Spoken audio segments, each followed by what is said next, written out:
Good afternoon, everyone, and thanks for joining us for another Beale & Co webinar as part of our regular construction law updates. My name is Killian Dorney, and I'm a partner at Beale & Co Dublin, leading the construction group here. I'm joined by my colleague, Tara Cosgrove, who is head of our Dublin office. And this webinar on COVID-19, or coronavirus, requires little or no introduction. As you all know, COVID-19 has now impacted every aspect of life in Ireland and around the world. This webinar will give construction consultants our perspective on the present position in light of current government policy and what we're seeing and have seen in the market from our clients over the last few weeks. Today, we'll first discuss the current position on foot of the additional restrictions imposed by government as of last Friday. We'll also look at the effects the disease has had and continues to have on your business. I will then look at some specific issues, including matters of concern in all contracts, such as delays, suspensions, terminations, and entitlements to payment. After that, I'll focus on the public works form of conditions of engagement, addressing certain matters that arise when you're acting as consultant and also as employer's representative. We'll discuss key contractual mechanisms relevant in the present circumstance and the importance for everyone, client, contractors, and consultants alike, to operate the contract. Tara will then discuss specific issues with regard to BeCAR and health and safety, including inspection and certification issues that arise.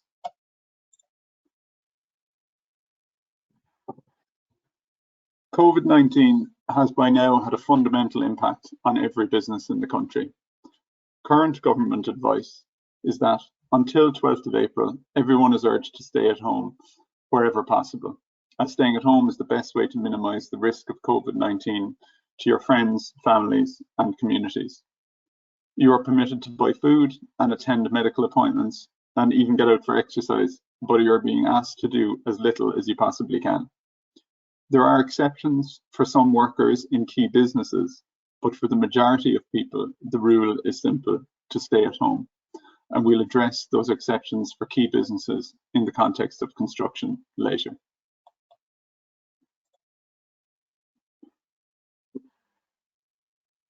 There we go. To zoom out for a moment, it's useful to understand the legislative framework that we are now all operating under. There are two pieces of legislation that have been introduced to deal with COVID-19. These are the Health, Preservation and Protection and Other Emergency Measures in the Public Interest Act 2020 and the Emergency Measures in the Public Interest COVID-19 Bill 2020.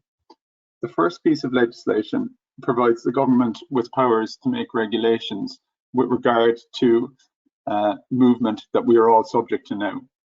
It confers the power on the Minister for Health to make regulations prohibiting or restricting the holding of certain events or access to certain premises, and to provide for enforcement measures, and provides for extension to social welfare payments and also other medical matters associated with COVID-19. The second piece of legislation, the Emergency Measures in the Public Interest COVID-19 Bill, was signed into law by President Higgins on Friday, 27th March, and the relevant measures include provisions in relation to renting, essentially banning evictions, and provisions in relation to the Planning and Development Acts, which extend the period of public participation in the planning system. This in itself will create delays on a number of projects for obvious reasons. At its most basic, though, for businesses, COVID-19 is an employee welfare issue. If continuing to work, for example, if you are involved on a project that is considered essential, which we'll discuss later, then measures must be put in place to facilitate social distancing. In order to do so, you should follow the guidelines issued by the Department of Health and the Health and Safety Authority. As stated by the HSA, employers are required to ensure, so far as is reasonably practicable, that an appropriate assessment of the risk for COVID-19 in the workplace is carried out, and that suitable control measures be identified and implemented to mitigate the risk of infection. Such measures must also be communicated to all relevant employees and others at the place of work. You should ensure that whatever actions you take, an audit trail of those actions is maintained so that it can be referred back to in the future, if necessary, for whatever reason. And this is equally applicable when measures ease, and as it is likely they will do so in a phased manner, similar to the manner in which they came in. You should also keep up to date on a daily basis and comply with the advice published on the relevant websites of the Department of Health and the Health and Safety Authority.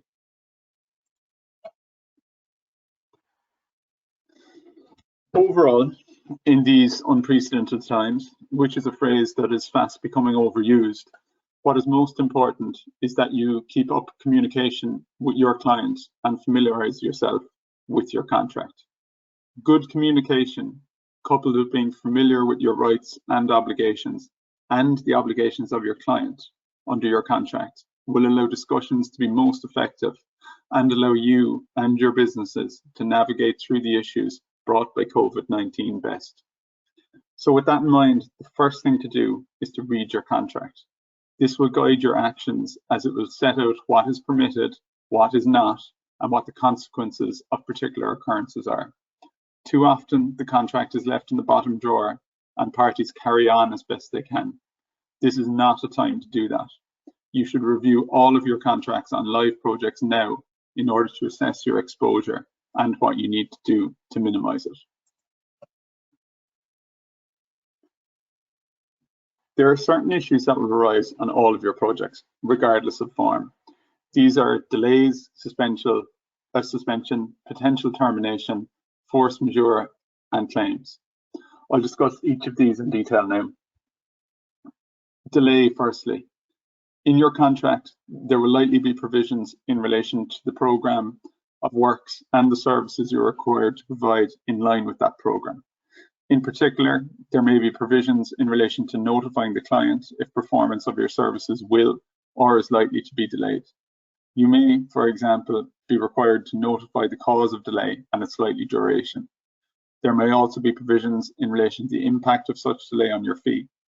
Only your contract will tell you what has to be done and what the impacts are, so you really need to read it carefully. In relation to suspension, the contract may permit the client to suspend the provision of your services at its option. Such suspension may impact your cash flow, as it would be unlikely that the contract would provide for you to be paid much, if anything, during the period of suspension.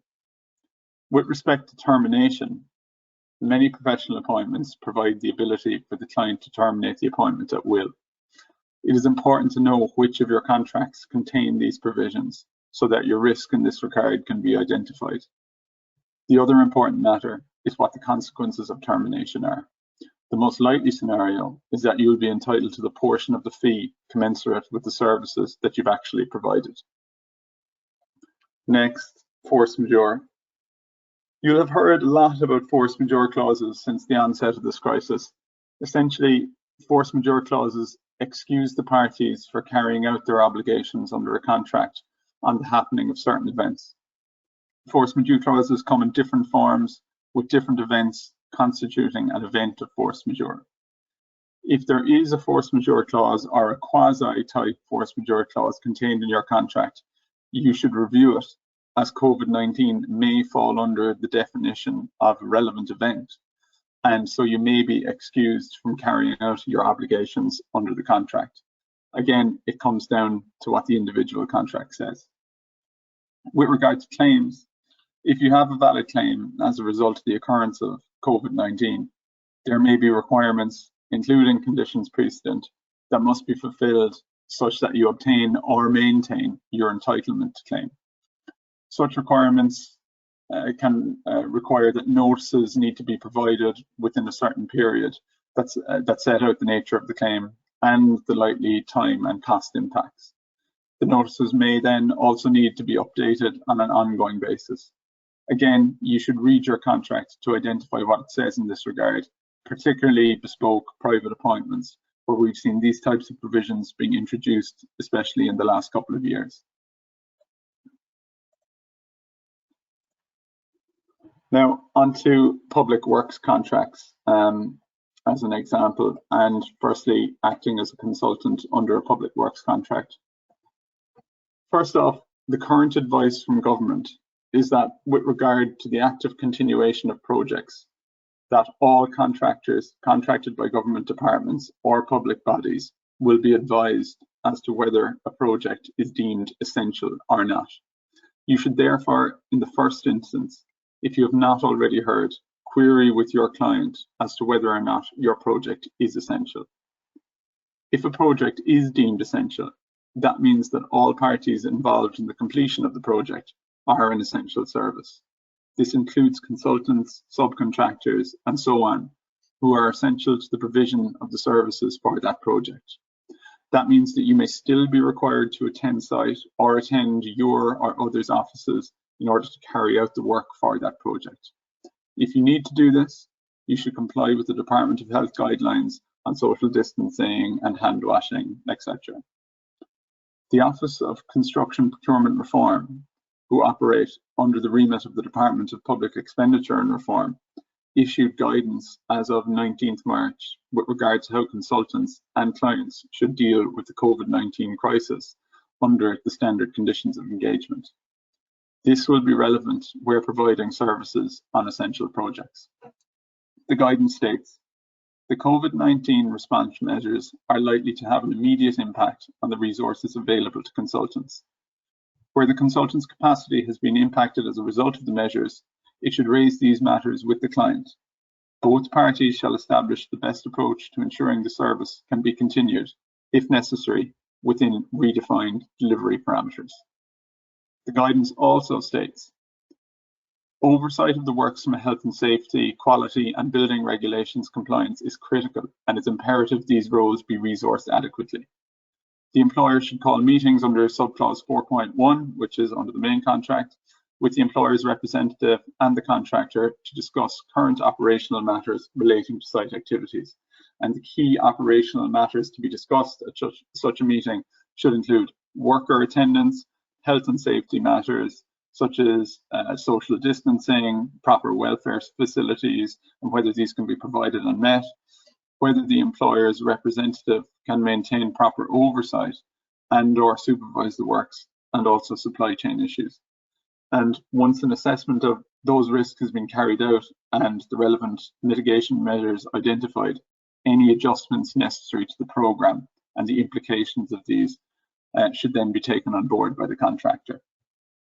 So that is the official guidance, and worthwhile, if you are having an issue with a client, setting that out to them.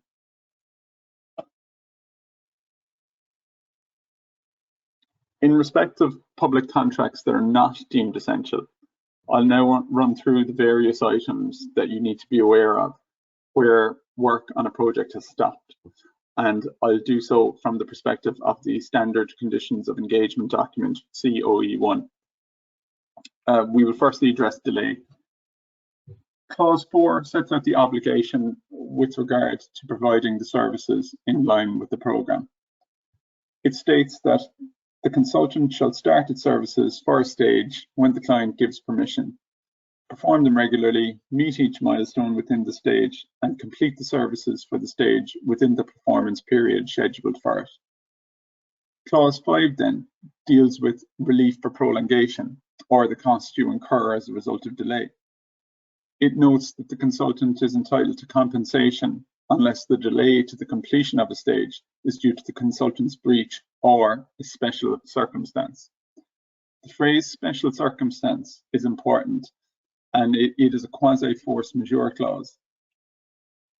The relevant clause states, neither party is liable to the other for delay due to special circumstances, not due to its own breach of this contract. Special circumstances are war, hostilities, civil commotion, industrial disputes, and delay to the project construction contract. The result is that due to the definition of special circumstance, which includes critically delay to the project construction contract, the client will likely seek to withhold costs incurred by you in the period of delay. With regard to suspension, Suspension is dealt with under Clause 4 of the Standard Conditions of Engagement. Clause 4 states the following: the client may, by notice, suspend the consultant's performance of all or any services. The notice takes effect immediately unless a later date is stated in it. The suspension is for any fixed period stated in the notice, or if none, until further notice. The consultant shall suspend services accordingly, except for emergency services necessary or services requested by the client in connection with the suspension. With regard to payments during the period of suspension, which might be ordered, the position is that the client will be required to pay the percentage of stage fee for suspension included in Schedule B. You should check Schedule B for what this percentage is, and it is to function as payment for all of the effects of the suspension on the consultant's cost. So essentially, that's all you get. Half the addition is due with the notice, and the rest when the suspension ends. And the client shall also pay any direct costs at the scheduled time charges that should be included in your appointment for emergency or requested services. A question that arises here is whether the client will actually choose to suspend the provision of services or not. Considering that it can be liable for some payment on suspension, then it may choose not to suspend, but instead to keep the consultant engaged, providing the services where possible, yet allowing delay to occur, in respect of which it will have no liability for additional costs. I believe this is a practical issue.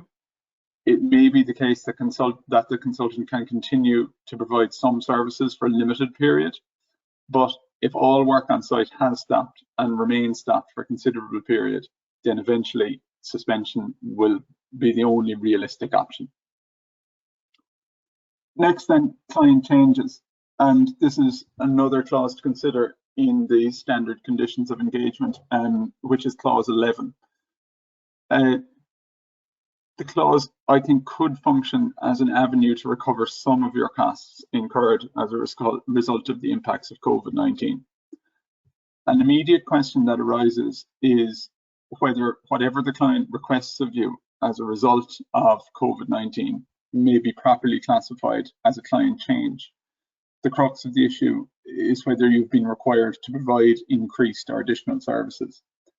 If so, it could offer an opportunity for recovery for additional work done and the costs incurred.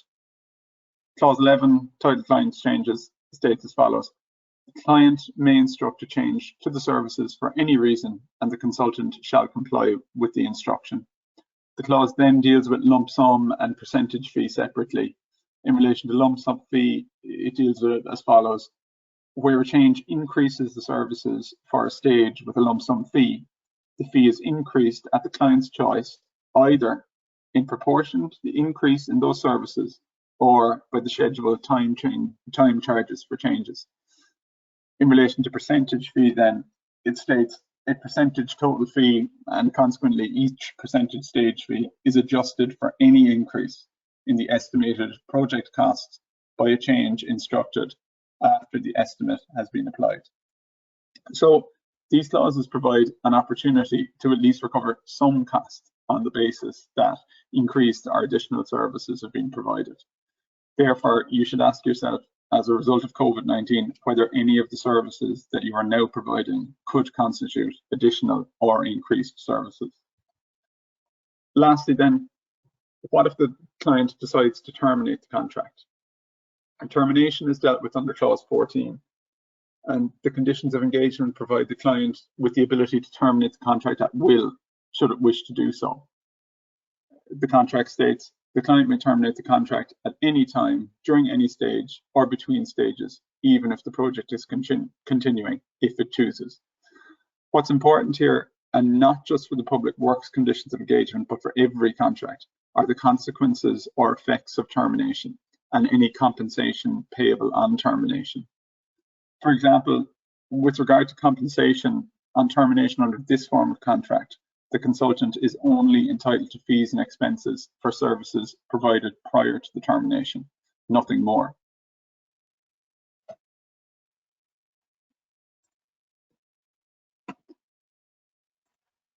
Moving on then to consideration of your position as employer's representative under the public works contract.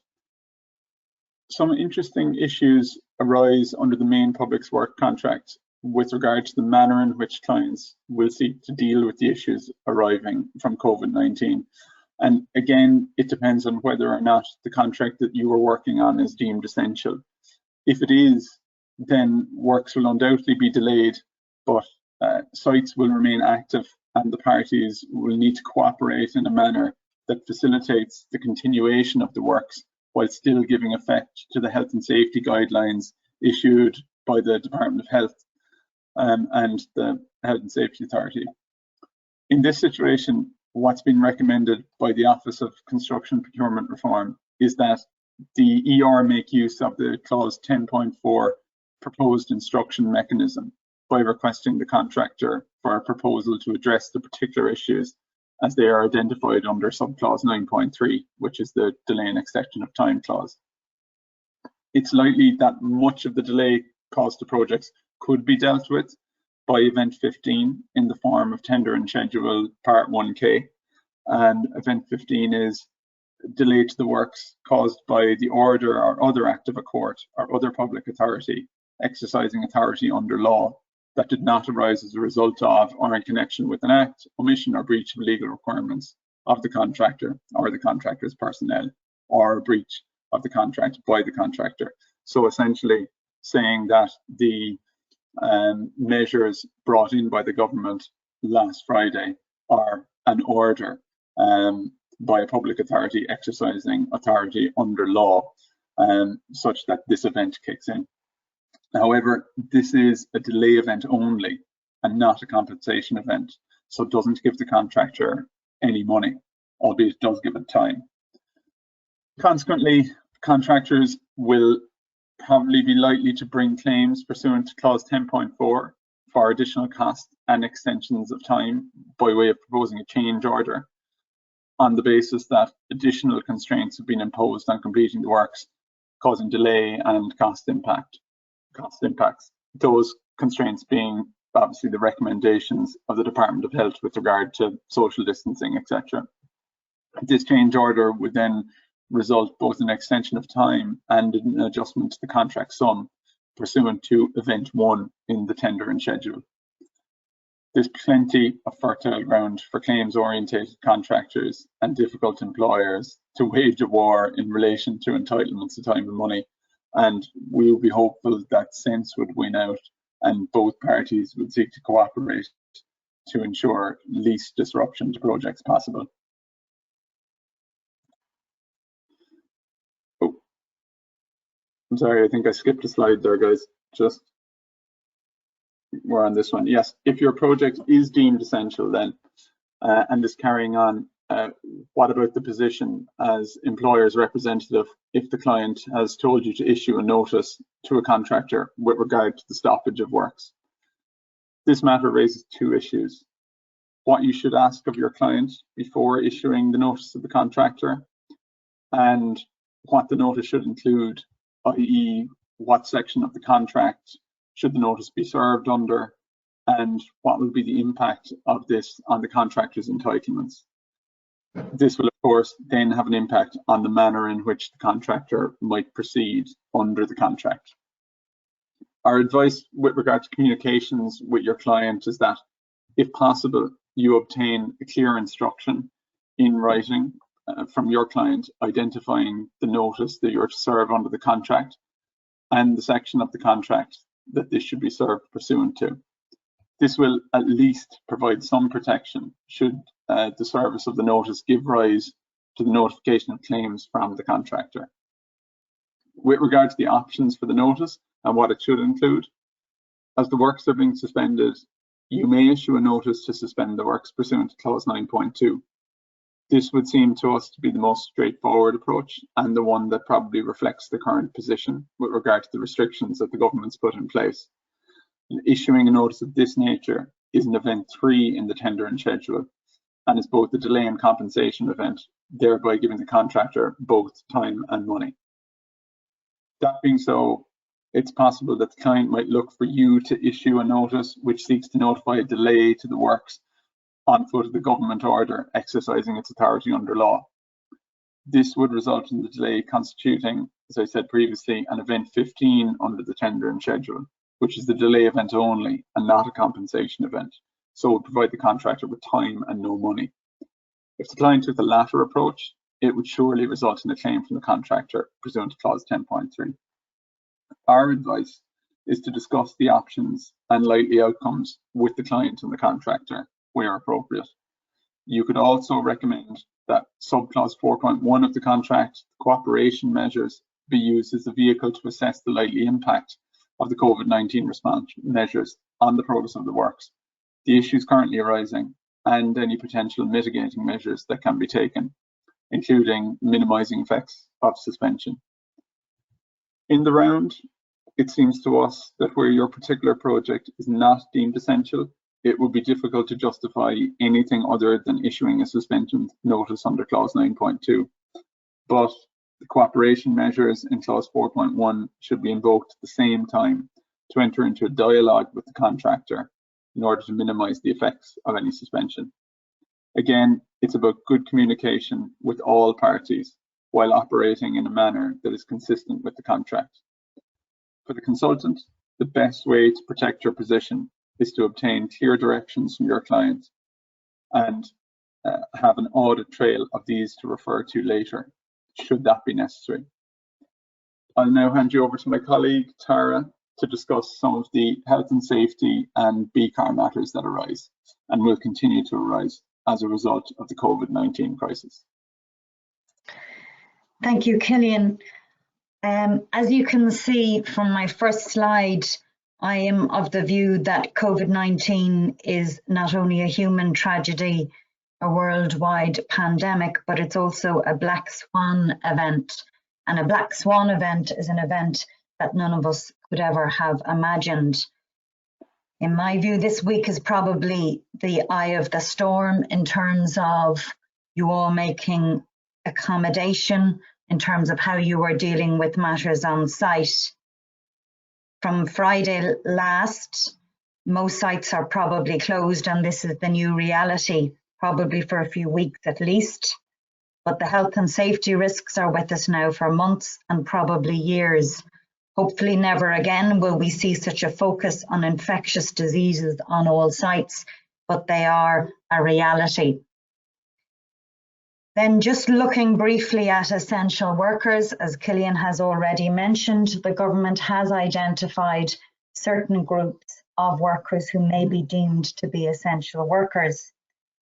If your project falls into this category, you can continue on site, but the qualification and warning that I would give would be that you must deem it safe to do so, and I will address safety measures later in this talk. Therefore, you may well be dealing with both open and closed sites. Even if a site is closed, you need to be fully satisfied that you will be ready to proceed once safe to do so, and your health and safety risk manager has become the most important person in your business. Their assessment will be critical to this. This may take weeks of engagement to be fully satisfied, and the pscs, the client and the contractor, are front and centre in this. Health and safety is not an option, it is an essential. It's at the core of everything you must consider in terms of your inward and outward facing liabilities. Failures to do so will give rise to both liability to your employees, to others, and even worse, to the risk of criminal prosecution. Importantly, the government has highlighted time and time again that if health and safety requirements are not met, there should be a suspension of service. And despite certain comments made last week, we now know that the government has deemed that the majority of construction sites are not able to function as they had considered last week.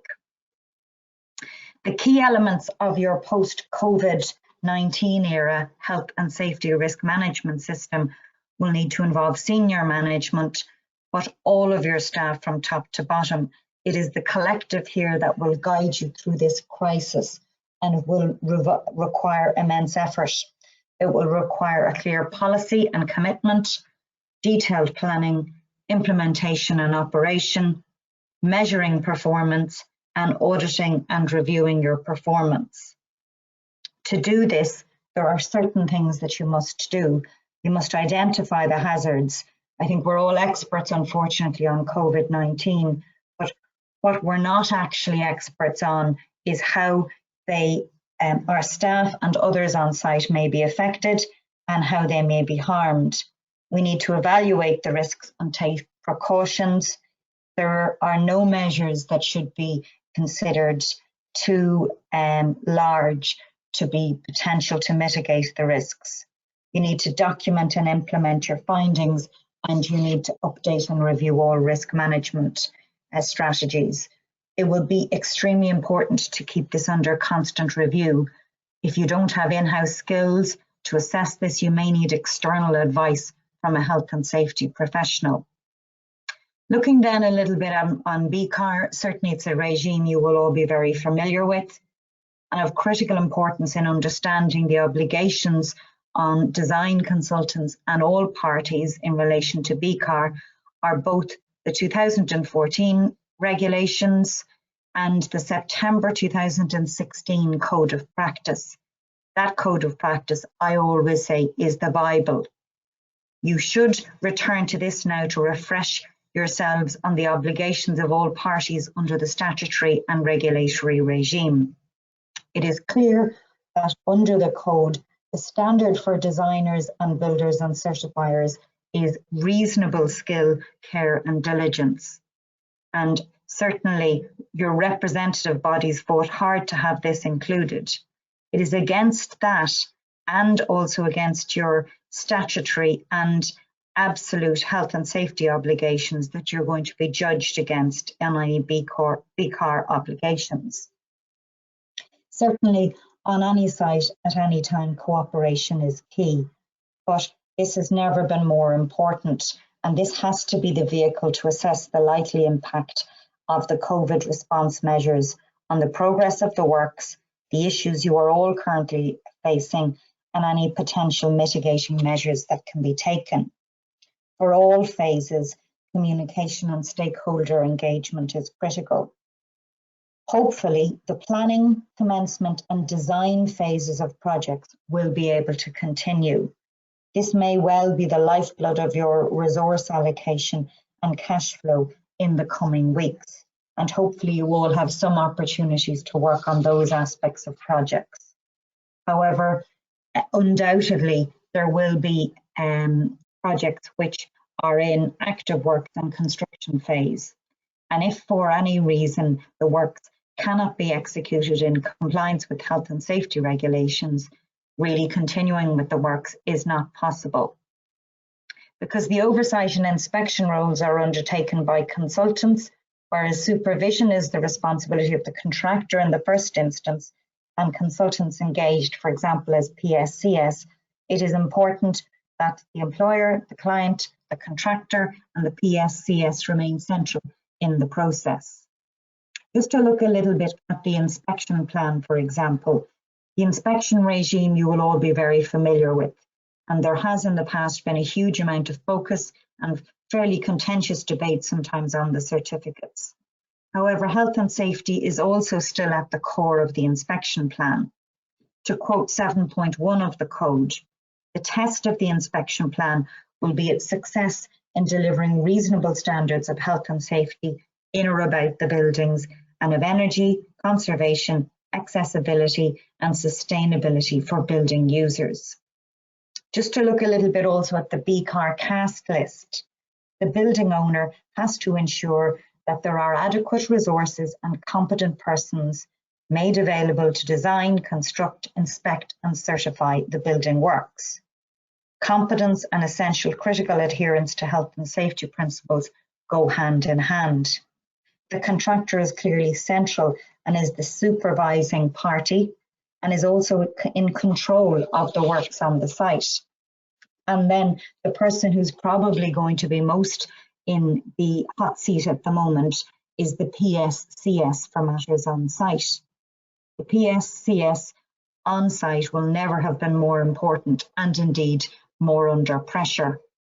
They must coordinate the checking of safe working procedures, provide information to the site safety representatives, coordinate the provision and maintenance of welfare facilities, monitor the compliance of contractors and others to take corrective action, notify the authority and the client of non-compliance, and coordinate measures to restrict, for example, measures on the site. Unless the PSCS and the contractor can't satisfy everybody that the site arrangements are adequate, then no party should proceed, and certainly no party should have their staff back on site. Looking also a little bit at the assigned certifier, they're also likely to have to do some extra heavy lifting in coordinating. They certainly have obligations in relation to coordinating the inspection activities of others during construction. They have to plan and oversee the implementation of the inspection plan, and they have to identify all certificates required and obtain them. But to my mind, that does not in any way relieve the PSCS and the contractor of their health and safety obligations.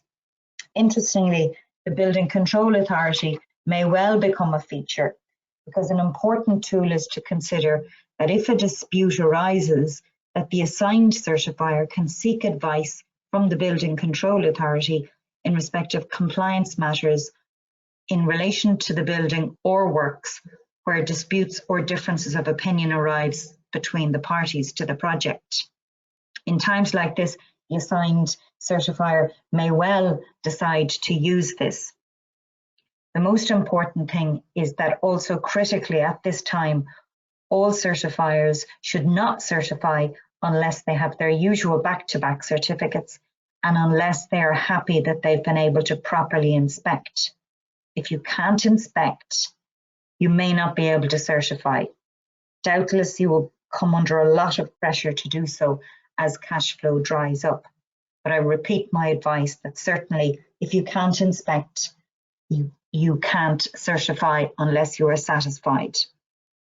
Just a quick whiz through of the relevant legislation. The Health and Safety and Welfare at Work Act 2005, the Health and Safety and Welfare at Work General Applications Regulations 2007, and the Health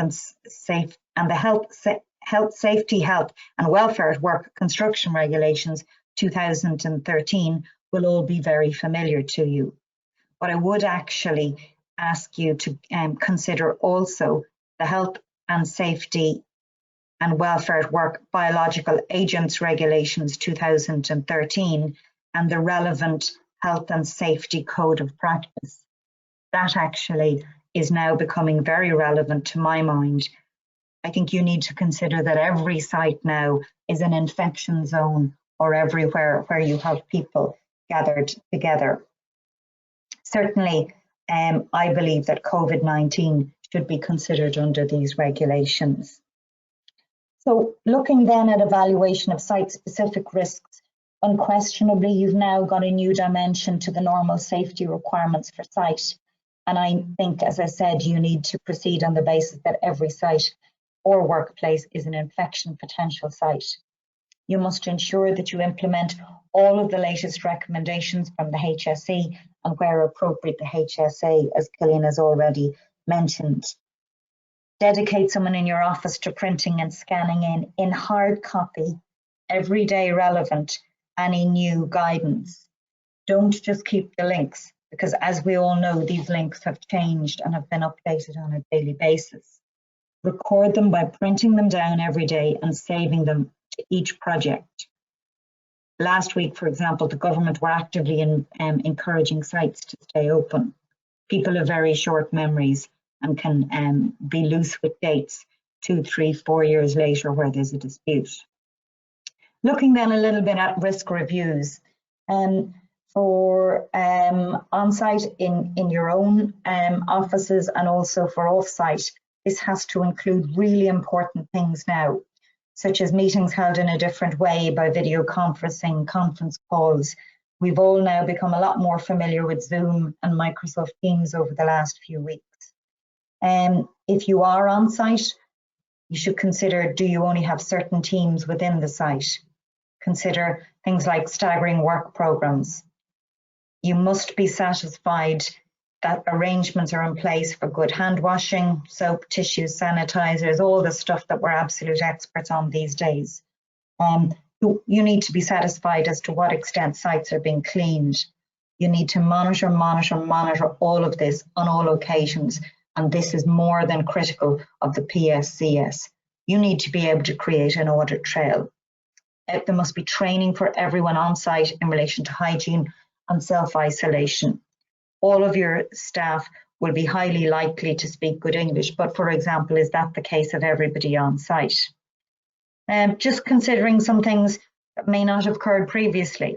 What about travelling? It's not just about travelling within the site, it's about around the site, it's to and from the site. Own transport is essential. Going to the local deli, even though it may be open, is now a non-runner. Certainly, things like facilities for entering the site, access points, canteens, changing facilities, all of this are just absolutely critical things that really may not have entered into people's minds 2-3 weeks ago. Things like if a PSCS is requiring COVID-free declarations, is that happening? GDPR and privacy issues could arise there. Clearly, there are also particular concerns about outbreaks on site. What precautions are there in relation to that? PPE has always been a huge feature of the type of work that you're doing, but now you need to consider, is it one-off or is it reusable? It's a new dawn for PPE gear. Usual social distancing, I think we're all fairly adherent to that now, but sites are often intensely close and you need to be absolutely certain that if there is to be an inspection, there is appropriate distancing at all times. It may be just impossible in some cases, even if you are carrying out an essential service. Also consider, could the distancing itself cause a non-infection related serious accident risk? Often what happens is that accidents actually happen when you're looking left rather than looking right. Inspections, as I say, may not be possible, but perhaps can you look at some alternative inspection regime such as video? I doubt it, but you will know. Also consider, for example, are health checks being carried out? Twice daily temperature checks are in use in Singapore, and certainly you could all learn lessons from our colleagues in Asia. If there's any good news, certainly the news from Asia does seem to be that construction sites are opening up, and there is an enthusiasm for that. And they are obviously going to be a bit ahead of us in terms of the development of their site rules there. Look, I could go on, but there are so many things to consider. It's beyond the scope of this talk. Importantly, to assist the industry, no doubt there will be guidance. And the UK Construction Leadership Council have also provided guidance on site operation procedures and how construction sites should operate. I'd refer you to that, and hopefully we will see some more guidance here as well. So my last slide is really a bit of homework, a bit of further reading. Certainly I would refer you back, very importantly, to the BeCAR Code of Practice, September 2016, to the UK Construction Leadership Council guidance. I would refer you also, of course, to the 2013 regulations, and also something you may not have looked at, which is the Biological Agents regulations and the relevant HSA Code of Practice, which is very detailed. So I'm going to hand you back now to Cillian, just to finish off. And certainly I'd like to wish you from myself and everyone else at Beale & Company safe working and safe times over the next few weeks and months. Thanks, Tara. That draws us to the end of this webinar. We hope that you found it useful. We'd be very pleased to discuss anything in further depth with you individually that Tara or myself have covered today, or to discuss any particular issues or concerns you may have in relation to any specific projects. As I touched on at the beginning of the webinar, it's part of a series of webinars that we in Beale are hosting in relation to COVID-19 in jurisdictions that we operate, including the UK, Middle East and Ireland. And we'll be hosting further practical webinars focusing on issues that are likely to arise in the future as a result of COVID-19, including issues in relation to employment and construction specific issues such as site security measures and recommendations for stalled projects, including what to do when it comes to resuming work and disputes as well. We'll circulate invitations for those in due course. If you do need support on COVID-19 or other project advisory, you may be interested in Beale & Co.'s in-house lawyer service. This virtual service provides you with access to any member of our contracts and projects advisory team, as if you had an in-house counsel helping you specifically on your projects.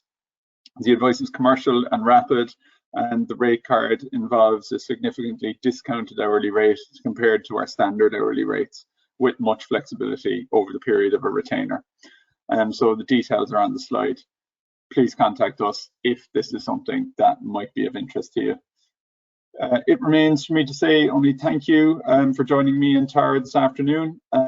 Keep safe, stay well, and I suppose follow your contracts. Thank you and goodbye.